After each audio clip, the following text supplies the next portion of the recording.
하나님 아버지, 오늘 하나님께 내 몸을 드리는 방법을 알기 원합니다. 날마다 우리 몸을 산제서로 드려 주님의 크신 뜻을 이루게 하여 주시옵소서. 오늘 또 말씀하여 주옵소서. 예수님의 이름으로 기도드립니다. 아멘. 교회는 하나님의 비밀로 가득 차 있다고 했습니다.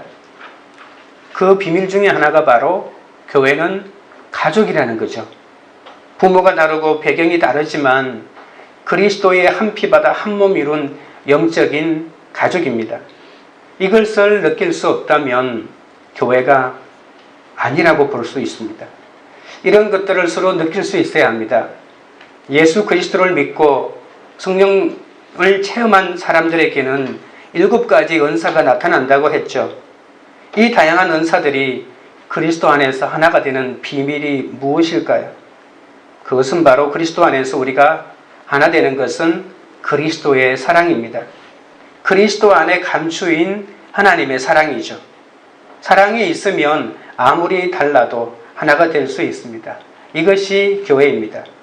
교회의 중심에는 자기의 독생자 예수 그리스도를 우리를 위해 내어주신 하나님의 사랑이 강물처럼 흐르고 있습니다. 이 사랑으로 우리도 그리스도 안에서 한 몸이 되어 거룩한 제물로 다른 사람을 위하여 드릴 수 있게 되는 거죠. 첫째는 거짓 없는 사랑을 해야만이 하나님께 우리 몸을 드릴 수가 있습니다. 9절입니다. 사랑에는 거짓이 없나니 악을 미워하고 선에 속하라. 악을 미워하고 선에 속하라. 그리스도 안에서 한 몸이 되어 거룩한 산제물이 되기 위해서는 먼저 거짓 없는 사랑을 해야 한다고 합니다. 참 사랑에는 거짓이 없습니다. 오늘 본문에 나와 있는 거짓이 없다라고 하는 이 말의 원어의 뜻은 위선과 가식이 없다는 뜻이죠. 위선이라고 하는 말 자체가 배우라고, 연극 배우라고 하는 뜻이 있습니다. 배우가 아무리 무대 위에서 부부인 것처럼 사랑을 연기해도 그것은 사랑이 아니라 연기에 불과하죠. 연기로 누군가를 사랑할 수는 없습니다. 끝으로 완벽하게 표현하고 날마다 사랑한다고 말해도 거짓으로 말하는 것은, 대본을 따라 말하는 것은 사랑이 아닙니다. 우리가 하나님께 드리는 예배와 헌신에도 만약에 사랑이 없다면 그것은 거짓입니다. 우리가 이런 사랑을 한다면 교회는 연극 무대가 될 것입니다. 부부와 자녀 사이라도 사랑이 없다면 자신의 욕망을 이루는 거짓 사랑에 불과합니다. 서로를 속이고 거짓말을 하면서 어떻게 사랑할 수 있단 말입니까? 거짓된 사랑을 그럼 어떻게 구별할 수 있을까요? 리차드 포스트는 거짓된 사랑은 변덕스러운 방법으로 숨긴다고 합니다. 숨기고 싶은 기분이 들 때만 숨기는 거죠. 상대의 필요에 상관없이 내 기분에 따르는 것이 바로 거짓된 사랑이라고 합니다. 어떨 때는 정말 누구도 따라올 수 없을 만큼 기가 막히게 숨기지만 그것이 내 기분에 맞추고 상대방의 필요를 고려하지 않는 것이라면 그것은 거짓된 사랑이라는 말입니다. 살다가 실정이 났다고 새로운 사람을 찾아다니는 사랑이 진짜 사랑일까요? 그것은 변덕스러운 사랑이고 변덕스러운 숨김인 거짓된 사랑에 불과합니다. 위선적인 사랑은 사람의 관심을 끌려고 노력합니다. 그래서 위선적인 사랑은 사랑하기 쉬운 상대만 상대하죠. 그리고 자기 자신에게 깊이 빠져 있습니다. 아무리 좋은 것을 준다 해도 나 자신의 만족이 진짜 목적이기 때문에 상대방을 진짜 기쁘게 할 수는 없습니다. 내가 아무리 많은 것으로 하나님을 섬긴다 해도 하나님이 원하시는 것이 아니라 내가 원하는 것에만 초점을 맞춘다면 그것은 위선적인 사랑일 수 있겠죠. 예수 그리스도만을 섬기는 영적인 사랑은 나의 한계를 아는 것에서부터 출발합니다. 다른 사람에 대해서 직접 접근할 수 없다는 것, 나 자신의 가지고 있는 어떤 사랑, 내 마음에 있는 사랑을 가지고는 아무도 사랑할 수 없다는 것을 아는 것이 영적인 사랑입니다. 결국 나 자신의 솔직한 모습을 인정할 때 진정한 사랑을 할 수 있는 출발선에 서 있는 것이죠. 악을 미워하고 선에 속하라고 했습니다. 성도는 거룩하게 구별된 자이기 때문에 악을 미워해야 합니다. 다른 말로 하면 악과는 친해질 수 없다는 것입니다. 악인 줄 뻔히 알면서도 유혹당하도록 내버려 두어서는 안 됩니다.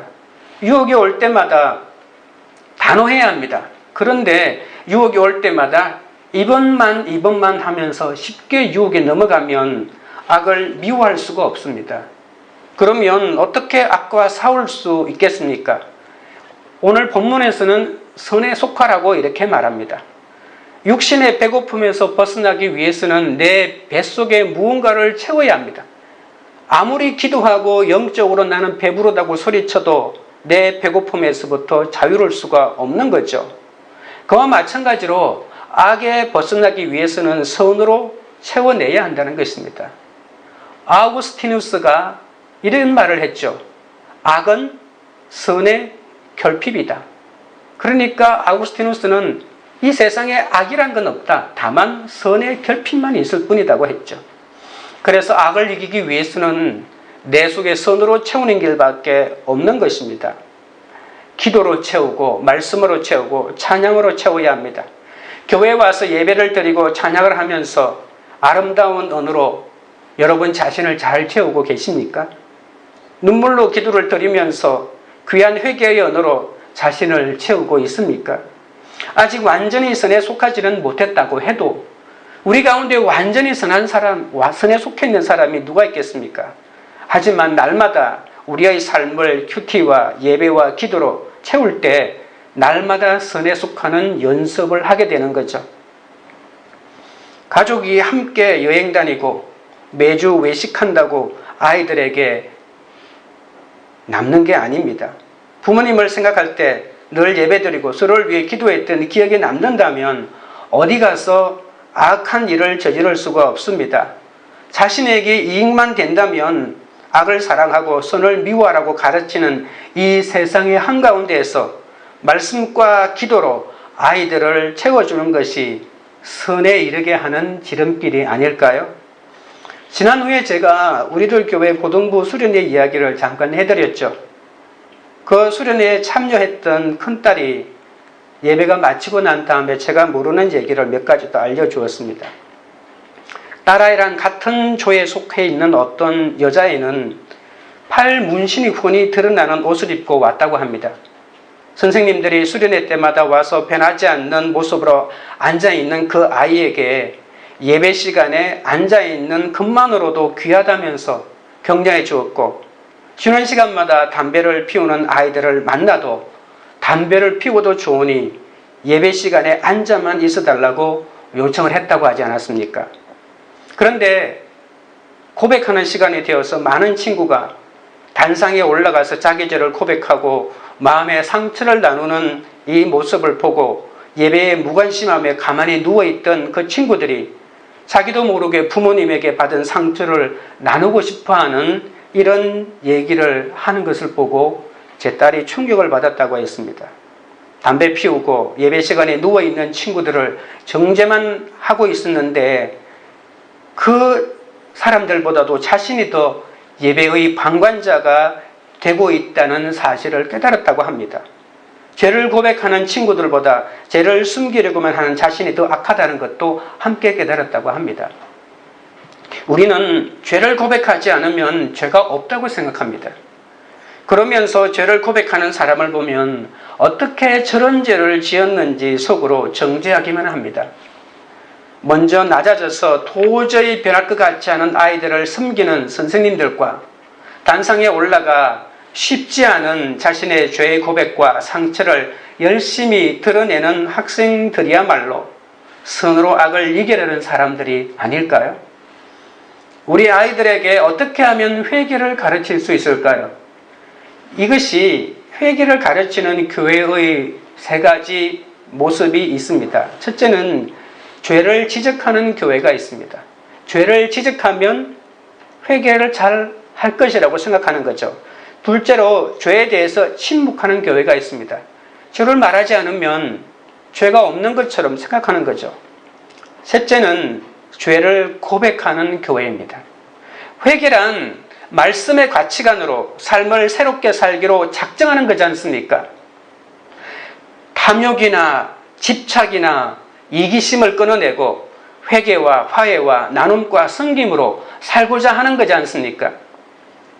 그러니까 말로만 가르치는 것이 아니라 자기 또래가 또는 자신이 겪고 있는 것과 같은 죄와 상처를 고백하면 내 속에 있는 내 죄를 볼 확률이 훨씬 많아지는 거죠.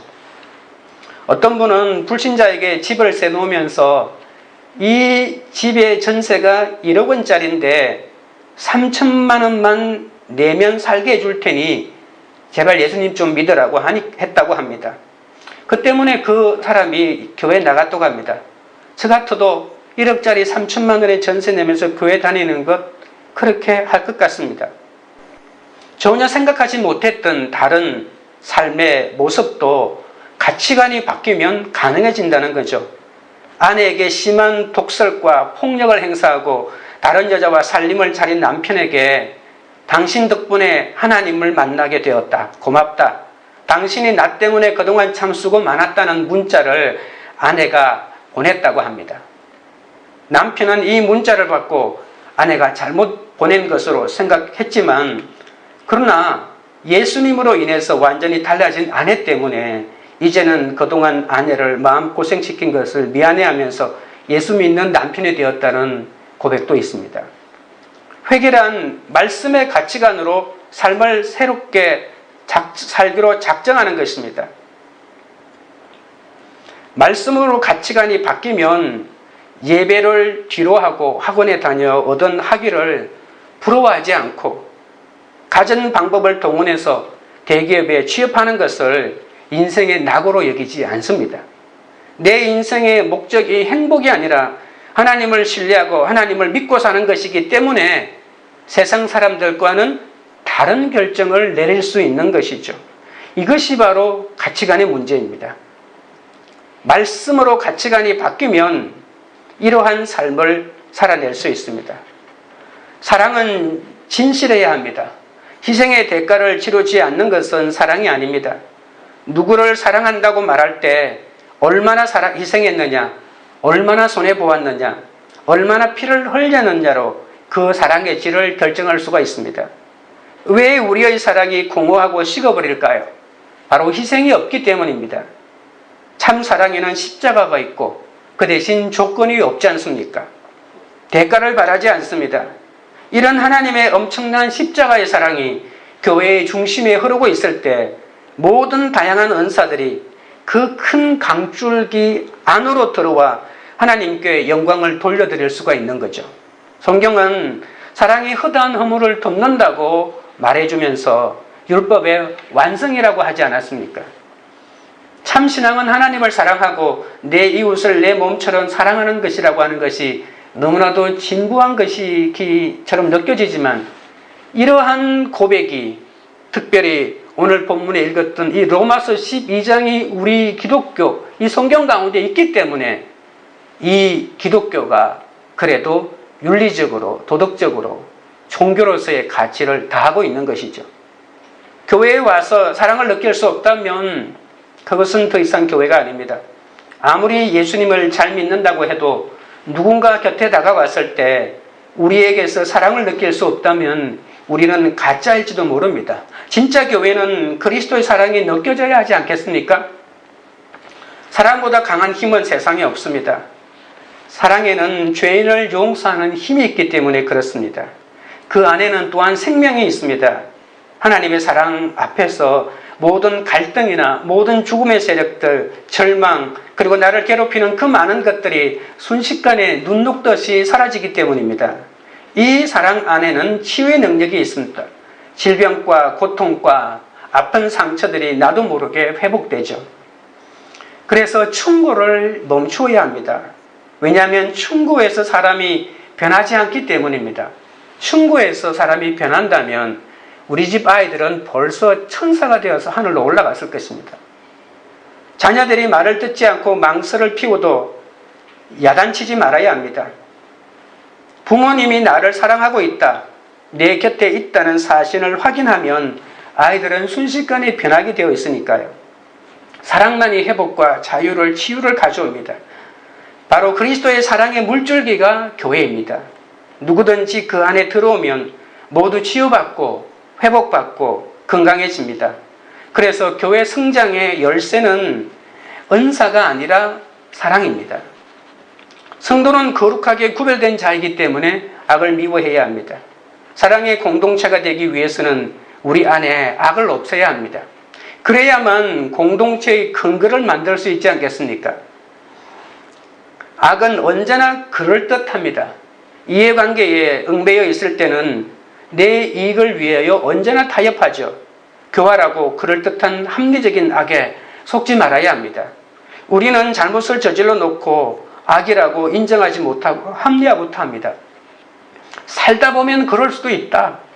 하나님도 내 입장이 되면 이해할 수 있을 것이다 라고 말합니다. 그러니까 우리는 성경까지 바꾸려고 합니다. 악은 이렇게 우리를 철저하게 유혹하고 있습니다. 하지만 선은 두 얼굴을 가지지 않습니다. 언제나 정직합니다.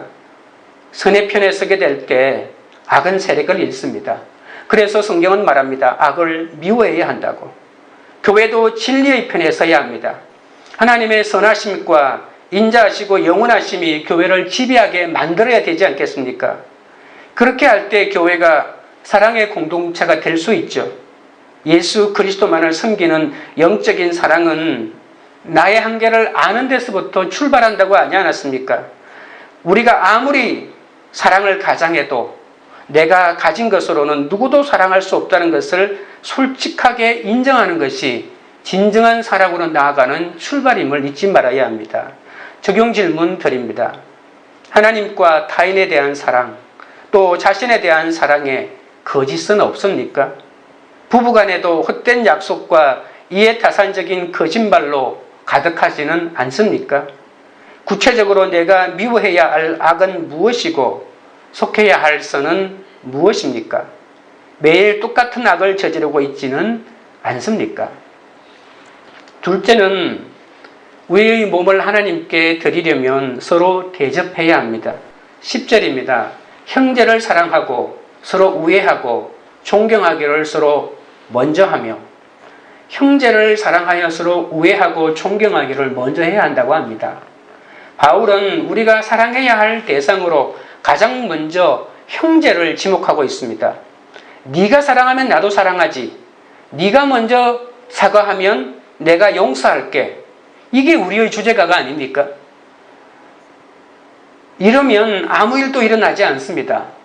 형제가 서로 사랑하는 모습이 아름답지 않습니까? 누구나 존경할 만하면 존경 못할 사람이 세상에 없습니다. 존경할 만한 것이 손톱만큼도 없어도 존경하십시오.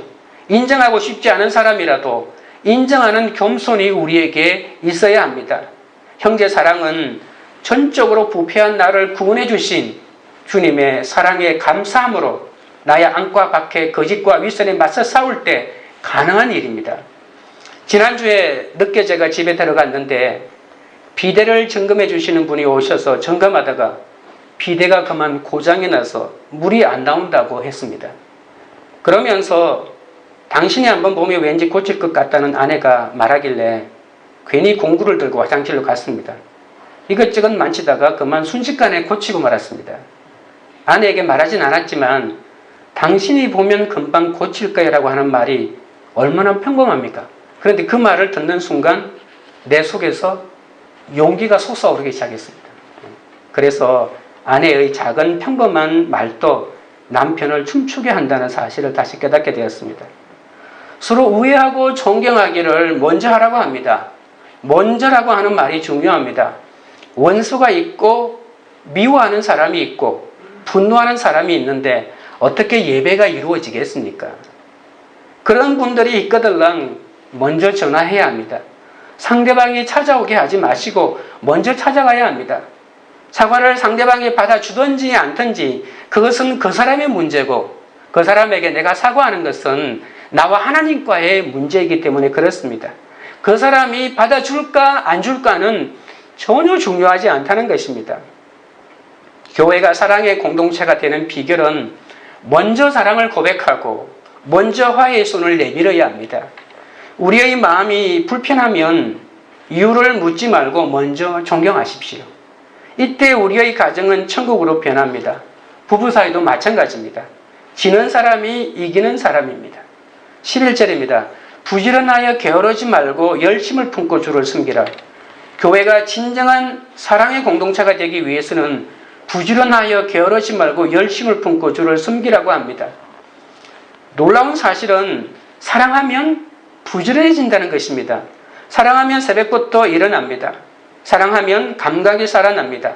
비참하고 속상하고 피곤할 때는 꽃이 보이지 않죠. 그러나 내 안에서 사랑이 생기기 시작하면 눈이 반짝이고 온몸의 세포가 움직이고 꽃이 보이는 것입니다. 오른밤을 치면 자연히 왼밤을 돌려대는 거죠. 그것이 별로 신경질이 나지 않습니다. 누가 나를 끌고도 안마하는 것 같습니다. 인생에 의미가 없는 사람은 늦잠을 잡니다. 충동적으로 마음이 가는 대로 살아갑니다. 왜냐하면 사랑할 대상이 없고 살아야 할 이유가 없기 때문입니다. 어떤 사람들은 자기가 원하지 않는 삶을 막 살아갑니다. 원하지 않는 직장에 다니고 원하지 않는 배우자와 결혼하고 원하지 않는 자식을 낳고 그리고 이 모든 것이 마침내 실증이 납니다. 그래서 한마디로 말하면 죽지 못해서 산다고 하죠. 행복의 조건은 다 가졌는데도 마음의 평안이 없는 그런 사람들입니다. 게으르지 말고 열심을 품고 주님을 사랑하십시오. 주님을 섬기십시오. 그럴 때 내 인생은 꽃이 피고 생기가 돌기 시작합니다. 아침부터 온종일 그가 생각하는 것은 오직 하나님 한 분뿐입니다. 우찌무라 간조라고 하는 일본 분이 계십니다. 그가 행복한 하루라고 하는 글에서 이렇게 표현했습니다. 희망으로 하루를 맞이하며 쌓이고 쌓인 일에 착수한다. 이익이 많은 일은 아니다. 그러나 모두가 낙이 따르는 일이다. 해야 할 선한 일은 쌓여 있고 찾아야 할 진리는 넘치어 바다와 같다. 이것을 만지고 이것을 펴내니 달콤하기가 꿀과 같다. 선은 선을 부르고 미는 미에 응하여 봄들을 거닐며 꽃을 꺾는 것과 같다. 어떤 이는 인생은 고통이라고 말한다. 하나님과 함께 걷는 하루는 이미 행복한 생애가 아닌가.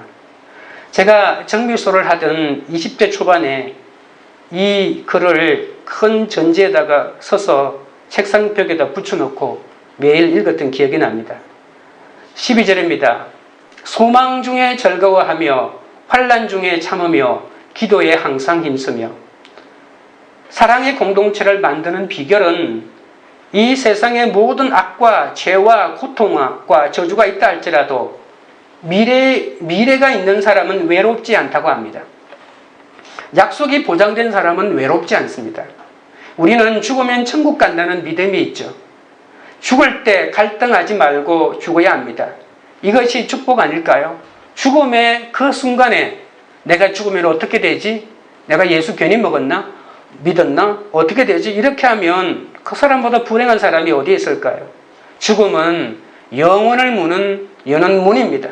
소망이 있는 사람은 소망 중에 기뻐합니다. 아무리 현실이 어렵고 괴로워도 우리에게는 주님이 다시 오신다는 믿음과 새하늘과 새 땅의 약속이 있기 때문에 두려워하거나 좌절하지 않아야 합니다. 12절 첫머리에 소망 중에 즐거워하라고 하지 않았습니까? 로마서 5장 기억하시죠? 로마서 5장에 나와 있는 이 소망이 어떻게 만들어집니까? 환난이 인내를 만들어내고 인내가 연단을 만들어내고 그 연단이 소망을 만들어내는데 이렇게 만들어진 소망을 우리를 부끄럽게 만들지 않는다고 했습니다. 이 부끄럽게 여기지 않는다고 하는 말이 헬라어로 하나님 이것을 자랑한다는 것과 똑같은 단어입니다. 그래서 소망 중에 즐거워한다고 하는 이 소망은 그냥 미래의 막연히 잘 될 것이라고 믿는 것이 아니라 내가 가지고 있는 이 수많은 환난을 인내하고 연단하여 마침내 만든 그 소망을 가진 사람이 어떻게 조그만 어려움이 왔다고 좌절할 수가 있겠습니까? 이 소망은 근본적으로 내가 가지고 있는 환난을 통하여 환난을 재료로 만든 이 공정을 거쳐서 나온 것이기 때문에 이 소망은 우리를 늘 기쁨의 세계로 인도하는 것이죠. 소망이 있는 사람은 이 소망 가운데 기뻐한다고 말합니다. 아무리 현실이 어렵고 괴로워도 우리에게는 주님이 다시 오신다는 이러한 믿음과 소망이 있지 않습니까? 만약 주님이 주시는 소망으로 참을 수 있다면, 참을 수 없다면 그것은 이미 약속이 아니죠. 기다릴 수 없다면 믿음이 아닙니다. 우리는 기다릴 수 있습니다. 왜냐하면 약속이 있기 때문이죠. 믿음이 있는 사람들은 어떤 환경의 고난이나 악조건이 내 주변에 있다 할지라도 오래 참을 수밖에 없습니다. 교회 안에 연약한 성도가 있습니다. 그 연약한 성도를 기다려주는 것이 교회입니다. 기다릴 때 해야 하는 것도 있습니다. 그것이 뭘까요? 그것이 기도입니다. 소망 중에 즐거워하며 환난 중에 참으며 기도에 힘쓸 때 사랑의 공동체가 된다고 하죠. 여러분, 구약 이사야서에 보면 주님을 앙모한다고 하는 말이 나오죠. 이 앙모한다고 하는 말이 기다린다는 말이고, 여기서 기다린다고 하는 말은 기다리는 동안에 기도한다는 뜻이 이 속에 포함되어 있습니다. 그래서 그리스도인들은 막연히 인내하지 않고 막연히 기다리지 않고 기도하면서 기다리고 있으니까 그 기다리는 시간도 우리의 소망을 더욱더 빛나게 만드는 거죠. 13절입니다. 성도들의 설 것을 공급하며 손 대접하기를 힘쓰라. 교회에 오면 하나님과 하나님의 공동체라는 사실을 어떻게 알 수 있습니까? 아까도 말했지만 하나님의 사랑을 느낄 수 있는 비결은 낮은 데로 내려가는 것입니다. 높은 자리에 있으면 하나님의 사랑이 안 느껴집니다. 어쩌면 정말 하나님의 사랑이 없는 교회가 있을 수도 있지만 교회와 하나님의 사랑이 느껴지지 않는 것은 내가 밑으로 내려가지 않았고 너무 위에만 있기 때문에 그럴 수도 있습니다. 성도들의 설 것을 공급하며 손 대접하기를 힘쓰라고 합니다. 그래서 진정한 교회는 섬김이 있다는 것이죠. 예수님이 제자들의 발을 씻어 주었듯이 형제의 발을 씻어주고 낮은 데로 내려가서 그들의 다리가 되어 주을 때 하나님은 영광을 받으십니다. 우리가 사랑하는 모습, 봉사하는 모습, 희생하는 모습을 보여줄 수만 있다면 그 모습 가운데 주님이 영광을 받으시는 거죠. 남을 도와줄 때 세 가지 잊지 말아야 하는 것이 있습니다. 첫째는 어려울 때 도와주어야 합니다. 어려움이 지나고 나서 돕는 것은 도움이 안 됩니다.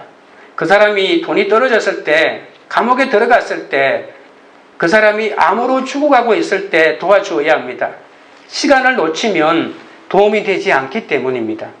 두 번째는 마음으로만 도와주실 것이 아니라 물질도 도와주어야 합니다. 세 번째는 도울 때 특별히 겸손해야 합니다. 제일 어려운 것이 남을 도와주는 것입니다. 도움을 받는 사람은 마음이 약할 대로 약해 있기 때문에 그렇습니다. 잘못하면 자존심을 건드릴 수 있습니다. 자존심이 뭐 대단해 그냥 도움을 받지라고 하지만 그 자존심을 우리가 세워줘야 합니다. 도움을 받는 사람은 연약한 사람이라고 하는 것을 잊지 말아야 합니다. 그래서 예수님도 오른손이 한 것을 왼손이 모르게 하라고 하지 않았습니까? 이것은 자존심을 건드리지 말라는 말입니다. 그 사람의 필요를 사랑으로 채워줘야 한다는 말입니다. 적용 질문 드립니다. 환난 중에 있는 형제와 지체를 위해 공급하고 대접해야 할 것은 무엇입니까? 돈으로 못하더라도 음식과 입을 것, 기도와 위로를 공급하고 있습니까?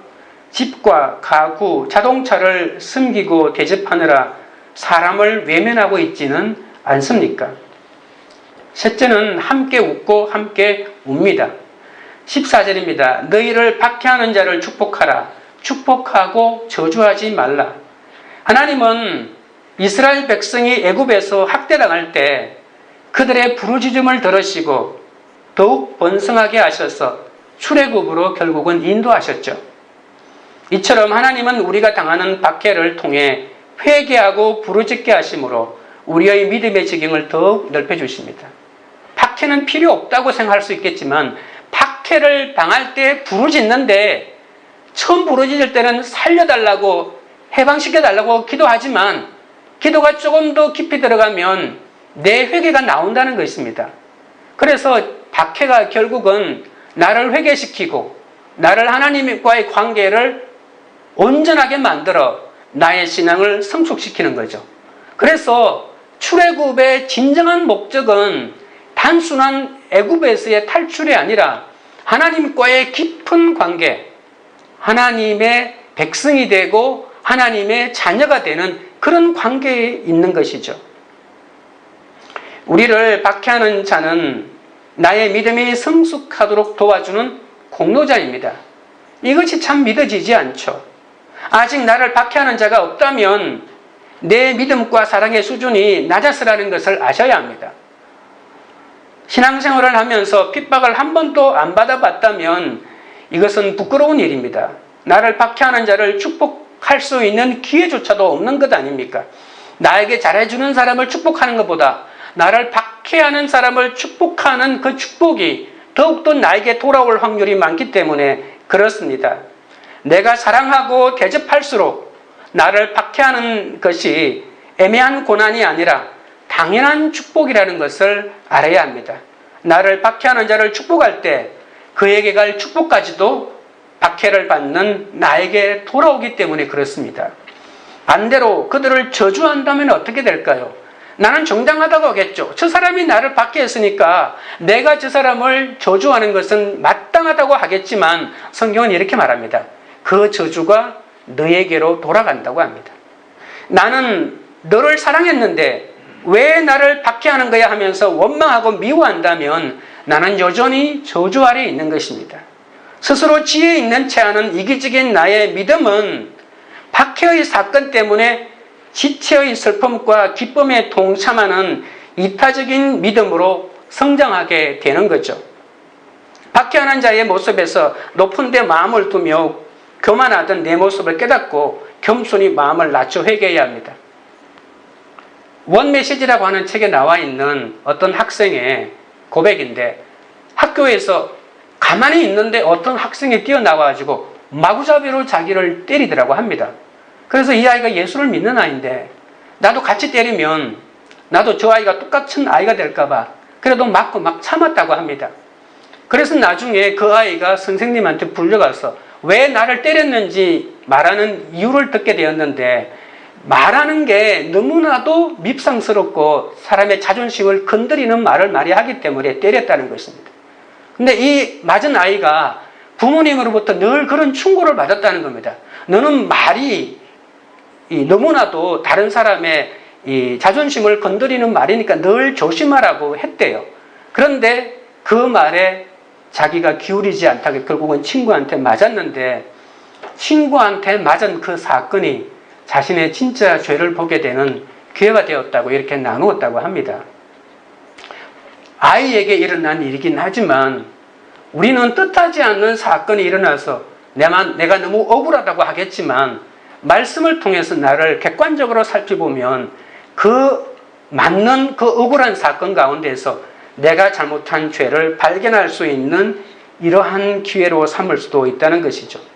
건강한 열심으로 형제를 사랑하고 성도를 대접할 때 하나님의 사랑이 계속해서 넓어지고 있다는 것입니다.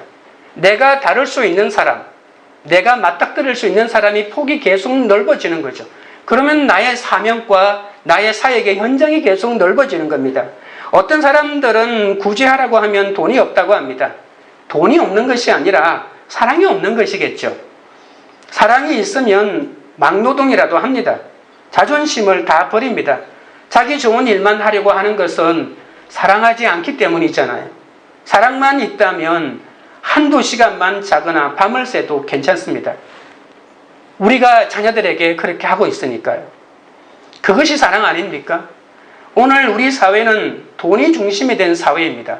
그래서 돈을 주면 용서하고 돈을 주면 화해하고 돈을 주면 국회의원도 움직입니다. 돈을 주면 인격도 팔고 돈을 주면 몸도 팝니다.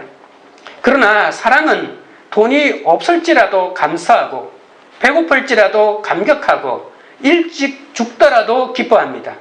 사랑은 최악의 환경으로 최선의 결과를 만들어내기 때문에 그렇습니다.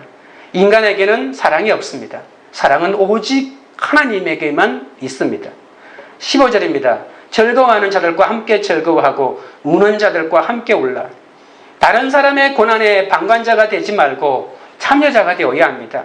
우리는 남을 도와준다고 해도 내가 손해보지 않는 범위 내에서 도와주죠. 내 명예가 상하거나 손해를 볼 때는 도움을 주지 않습니다.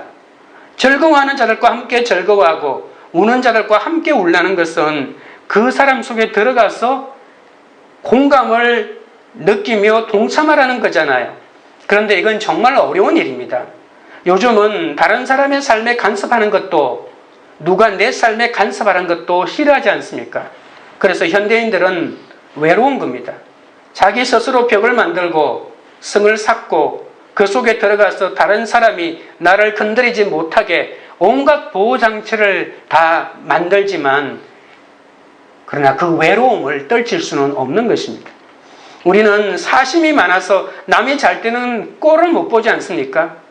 사심이 많으면 다른 사람을 축복하지 못합니다. 자꾸 경쟁하게 됩니다. 우리가 화를 잘 내고 섭섭해하고 미워하는 이유는 상대방이 나에게 피해를 주기 때문이 아닙니다. 내 안에 경쟁심, 소유욕, 이기심 때문입니다. 솔직하게 말해서 제가 제일 듣고 싶지 않는 소식이 뭔지 아십니까? 나와 함께 개척한 사람이 성도가 많이 늘어났다는 거, 왠지 듣고 싶지 않을 것 같습니다. 참 이상하죠. 하나님의 일을 하는 것인데 왜 내 교회보다 다른 교회가 부흥되고 잘 되면 내가 왜 별로 기뻐하지 않게 될까요? 우리는 남이 잘 되는 것을 축복해 주어야 하는데, 방금 말했지만 경쟁심이 생기기 때문에 축복할 수가 없습니다. 그래서 우는 자들과 함께 울라는 말은 약자에 대한 일방적인 동정심을 표하라고 하는 것이 아닙니다. 함께 울면서 약을 올리라고 하는 말이 아니죠. 우는 흉내를 내면서 섣부른 약자에 대한 동정심은 화만 불러일으키니까 자존심을 끓기 때문입니다. 함께 울라는 말은 정말 사랑하기 때문에 긍휼과 사랑을 베풀라는 거지 않습니까? 16절입니다. 서로 마음을 같이하며 높은 데 마음을 두지 말고 도리어 낮은 데 처하며 스스로 지혜 있는 채 하지 말라. 교회 안에는 높은 사람도 없고 낮은 사람도 없습니다. 장교와 쫄병이 함께 있는 것이죠. 우리가 이 세상의 지위와 재물에 가지고 있고 없는 것, 이것마저도 부정할 수는 없습니다. 함께 있는 것이 틀림이 없습니다. 배운 사람과 못 배운 사람이 함께 기도하는 곳이 교회가 아닙니까? 높아진 사람은 내려와야 합니다. 잘난 척하지 말아야 합니다. 그리고 낮아진 사람도 지나치게 열등감에 빠지지 마시고 올라오셔야 합니다. 하나됨의 놀라운 비밀은 겸손에 있습니다. 자기 것을 주장하면 하나가 될 수 없습니다. 높은 데 있는 사람만 자기 주장을 하는 것이 아니라 낮은 데 있는 사람도 자기 주장을 너무 강하게 해서 무조건 안 좋게 생각하는 경향이 있다면 그것도 공동체를 파괴하는 것이죠. 자기 주장을 포기해야 합니다.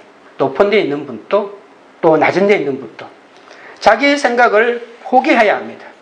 충분한 토론을 거친 공동체의 결정에는 순종하면서 따라가야 합니다. 적용 질문 드립니다. 저 사람은 왜 죽지도 않나 하면서 마음으로 저주하는 사람이 있습니까? 축복은커녕 쳐다보기도 싫은 사람이 있습니까? 시기심 때문에 같이 즐거워할 수도 슬퍼할 수도 없는 사람이 있습니까? 그런 사람이 있어서 높은 데 처했던 나의 교만이 무너지는 것에 감사하고 계십니까? 말씀을 맺겠습니다. 그리스도 안에서 한 몸이 된 지체들이 거룩한 산제사로 하나님께 내 몸을 드리려면 먼저 거짓이 없는 사랑을 해야 합니다. 자신의 힘으로는 사랑할 수 없다는 한계를 인정하고 하나님을 사랑으로 선에 속한 삶을 살아야 합니다. 선에 속한 거룩한 삶을 살고자 기도에 힘쓰고 날마다 말씀을 묵상하고 회개하여 내면을 체험으로써 구별된 삶을 살 수 있죠. 자신의 몸을 하나님께 드리기 위해서는 또한 서로 대접해야 합니다. 주님의 사랑을 깨달은 자는 열심으로 주를 섬기고 나보다 형제를 더 낮게 여기며 그의 쓸 것을 공급하고 손 대접하기에 힘씁니다. 성도를 받게 하는 자는 우리의 거룩을 위해 하나님이 사용하시는 사람의 매에 불과하다는 것을 잊지 마십시오. 우리는 박해하는 자를 축복하고 그를 위해 간구해야 합니다. 박해를 잘 받을 때 우리는 지체들의 슬픔에 함께 울고 즐거움에 함께 웃는 성숙한 믿음을 갖게 됩니다. 지체가 울 때 함께 울고 즐거워할 때 함께 즐거워하면 우리는 그만큼 믿음의 지경을 넓히게 됩니다. 교회 안에는 높은 사람도 없고 낮은 사람도 없습니다. 우리가 한 몸의 지체임을 절대로 잊지 말아야 합니다. 우리 찬양 드리고 기도하도록 하겠습니다.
함께 기도하실 때 하나님과 타인에 대한 사랑과 자신에 대한 사랑에 거짓이 없게 해달라고 기도하겠습니다. 부부간에도 헛된 약속과 이해타산적인 거짓말로 대하지 않게 해달라고 기도합니다.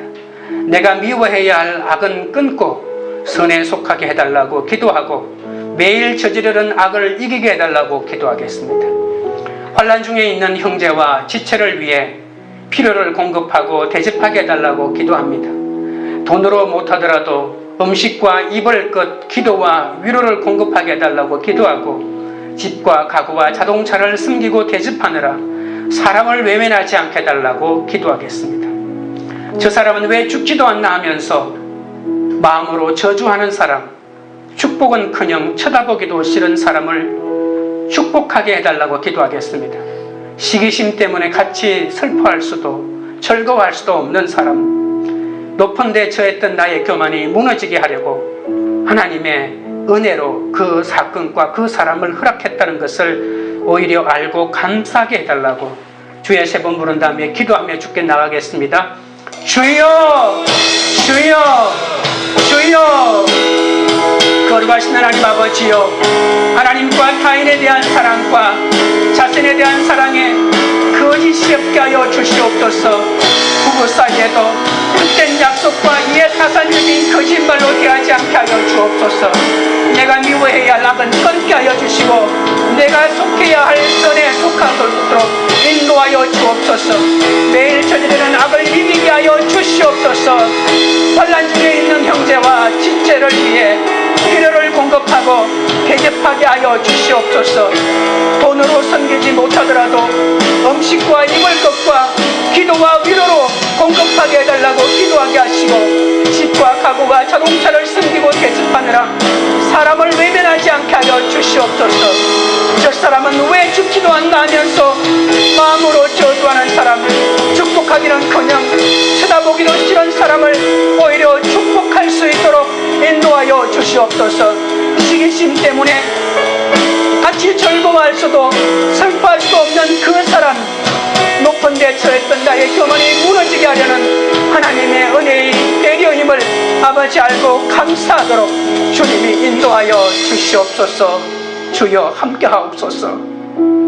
아버지 하나님, 사랑에는 거짓이 없다고 했는데 사랑하면서도 내 이익을 먼저 계산하는 거짓된 사랑을 계속하고 있습니다. 주님 앞에 정직하게 하여 주옵소서. 주님을 완전히 사랑하지도 못하고 솔직하게 사랑하지도 못했습니다. 주여, 있는 모습 그대로 내 자신을 주님께 내어놓사오니 주여 불쌍히 여겨 주시옵소서. 아직도 무엇이 선하고 악한 일인지 분별을 제대로 못하고 있습니다. 형제 사랑도 안 되고 성도를 돕기도 어렵고 나를 박해하는 자를 축복하기는 너무나도 힘듭니다. 이것들을 감추기 위해서 병든 열심으로, 상처난 열심으로 그렇게 포장된 거짓된 사랑을 하고만 있사오니 힘든 사건이 오면 여지없이 넘어질 수밖에 없사오니 주여 어찌하오리까.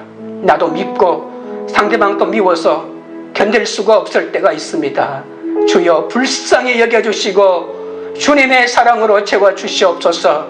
감정에만 머물러 있는 사랑에 만족하지 않고 행함으로 나갈 수 있도록 붙들어 주시옵소서. 내 감정에 매여 아까운 인생을 허비하지 않게 하시고 당장 대화로, 물질로, 사랑의 실천으로 나갈 수 있도록 붙잡아 주옵소서. 입술로만 하나님을 사랑한다고 말하지 않게 하시고 제 옆에서 울고 있는 지체를 돌보게 하여 주옵소서. 지금 즐거워하는 자들과 함께 즐거워하고 지금 우는 자들과 함께 울며 그리스도의 사랑으로 서로 위로하고 악한 세상을 믿음의 선한 싸움을 함께 싸우며 나갈 수 있는 거룩한 공동체로 만들어 주시옵소서. 광교 우리들 교회가 평화를 만드는 사람들, 낮아지는 사람들, 가난하고 병든 사람들과 외로운 사람들과 함께 있는 주의 거룩과 축복을 나타내는 그런 공동체가 되게 하옵소서. 한 사람 한 사람이 구원받아 삶이 변화될 때 가정과 교회와 나라도 변화될 줄 믿습니다. 남 탓하는 것이 하나님 탓하는 것임을 기억하고 서로 회개하는 공동체가 되게 하여 주시옵소서. 함께 악과 싸우고 함께 선에 속하여 선으로 악을 이기는 그런 교회가 되게 하여 주시옵소서. 예수님의 이름으로 기도드립니다. 아멘.